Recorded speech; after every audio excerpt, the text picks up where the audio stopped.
Oo. Siya yung gagana kasi. Everything else, wala na siya. Symbol at points lang. Okay? Ito yung kailangan din mapagana mo sa endgame. Okay? Ngayon, bakit siya may days? Kasi you're planning your whole trip. At kapag namimili tayo, wala lang yan. Ilalagay mo lang siya sa space na yan. Kapag nag-trip na, nag-start na ng trip, kung ano yung na-achieve mo on that day, yun palang mag-i-score for you. Sige, ano yung definition ng achieve?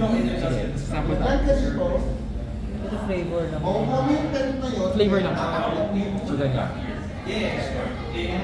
So, ito eh. 2 points pa yan. Meron ka ng 12 points. Ito, gagalaw dito to the left. Kasi pag red, bad. Pag green, good. Ito, galaw ka. Ito din, galaw. Check mo ngayon. May dalawa ka bang icon? Isa lang. Hindi siya gagana. Pero. Ano, meron ka bang dalawang icon na yun. So Monday pa lang. So isa lang. Okay. Pero kung sakaling meron, ano ibig sabihin? 2 points per yellow and green. Pero endgame din. Endgame yan. I-score natin yan. Kada day. Hindi siya endgame. Habang naglalaro. End of the round. Endgame na siya. Kasi ang game natin ng kada turn ay lagay na ng lagay. Kumbaga start, puro planning. Planning lang. And then, ang endgame natin is we're taking a trip to Japan na. Pinaplan lang pa lang natin to. Okay. So Monday, Scoring na tayo. Oo, scoring Tapos na. na yung laro. Tapos na yung game. Pero Pag pinag-usapan na yun, tapos na yung laro. So, after the 13th round, yun na yung ano mo. Mag-i-score na tayo. So, bawat i-check natin yan. ang galing, may travel journal. So, nariyan yung Kasi points. talaga yung gagawin mo, ano yun talaga yung gagawin mo sa Japan eh. Anim yung likod mo. Oo. Kagandahan ng anim na likod. Parang ginala. So yung nasa likod, yun yung parang resources. Oo. Yung harap yung ano, yung gold talaga. Oo. Pwede ba kunin yung resources sa kunyari itong resources galing sa previous day? Kasi yung titignan mo dyan, itong experience. Ah, Pinas mo na siya. oo. So, dapat yung pinaka let's go mong points nasa huli. Kasi, Nag-a-check yan. Tignan niya lahat. Oo. Kasi gagamitin niya yung previous na resources eh. Gagamitin niya yung previous na resources. so Chipitay, palakas ng palakas. Gusto mong... So ang kalaban mo dito, pag nabunot mo yung malakas umpisa, GG. Kasi, Pero po sa dulo. dapat, pero pwede mo ilagay sa dulo yun. Kahit maaga mo Hindi, kahit saan naman daw pwede lagay. Kahit saan naman pwede lagay. Schedule na siya. Kahit saan pwede ilagay. Ito na lang siya. Paano dinidetermine ang late game na card? Like magkano yung score ng dapat para makonsider sa late game siya? Yun na nakita ko mga 12 points. 6 points. Ba, nalagay mo na. Eh, may malakas ulit. Saan mo lalagay ngayon? Tama. Sa nakita ko, 6 na tokens ang kailangan ko. So, minsan hindi lang siya points. May bibigyan din siyang icons pa sa'yo to move your track. Pero lagi tayong chronological. Kung ano yung first day mo, gawin mo, then sunod na.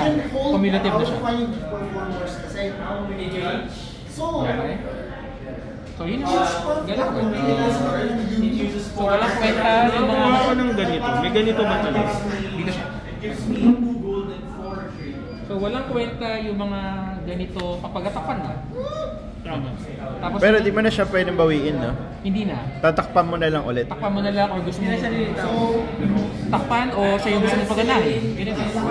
Yung nangyayari lang pala, nag-iipon ka lang talaga ng iconography para Ma-achieve. Tapos wala siyang habang naglalaro. Wala siyang Medyo simple game. Meron bang ilang Yun lang, wala siya yung habang naglalaro, may nakukuha tayo. Yung ano, Yung normal. talagang planning lang, planning. At least 4. At least 2. minsan may icon dyan na dapat wala ka. Oh my God, dapat wala ka. Naka-X yun. So dapat di gumalaw yung ano mo. Di ba pwede, kukuha ka ng dalawang card, paper, tapos yun yung, edi yung napapasa mo, yung hindi masakit, yung yung mga ganong card. Pero pag pinasa sa'yo, di mo pwede mo na ipasa, di ba? Meron ka. Hindi, may iwan siya dito eh. Kasi ito, parang pwede mo siya ilagay dito? Hindi yun talaga yung gagawin natin. So pag choices ko, lagay ako, di pa. Okay. Nag-i-spam ba yun? 2, 3, 4, 5, 6, 7, 8, 9, 10, 11, 12. Yan, hindi. 3 points lang yan. Tapos you get 3 icons. Paano? 3 points lang to. Okay. Akala ko kasi, for every 3 na kung nasagad mo yan dito, Di ba ganun? 12. Ito yung per. Pag may per, So one shot lang siya. So parang gawin mo to. Di ba? Endgame ba to? Lahat naman sila endgame. Bali, ito yung condition. Ito yung makuha mo. So throw pala yun kung sagad na yan. Tapos kumuha pa. Wala kinalaman. Wala naman kinalaman. Wala kinalaman. so ang pwede, Takpan mo yan. yung gusto mong, ang gusto mo dyan ito. 3 points ka and 1 point per ganito. Ayun yung sinasabi mo. So yan yung unlimited. So Unlimited yan. Pwede mong tagtaran talaga na. Ito max 15. Hindi. Sige, wala ko na yun. So, gusto mo mag-spam So, in terms of itong mga points na to, yung parang mga May 12 pa. na pag na-achieve mo yung 15 na yan, ay pag naka-12 ka, you get 15 points. Max ang 15 points. Pero pag sa gaming mo, magdagdagan pa yan, bibigyan ka ng plus 12, mas pwede bang ituloy-tuloy. At walang limit to. Or kung naman. So kapag napaabot, di ba, binigyan mo na ako nun. Pag napaabot sa ulit, 30 na yun. So Hindi, maximum na to. Pero itong points ito, Okay. spammable. 15 tong points. Ito yung base. 12 lang.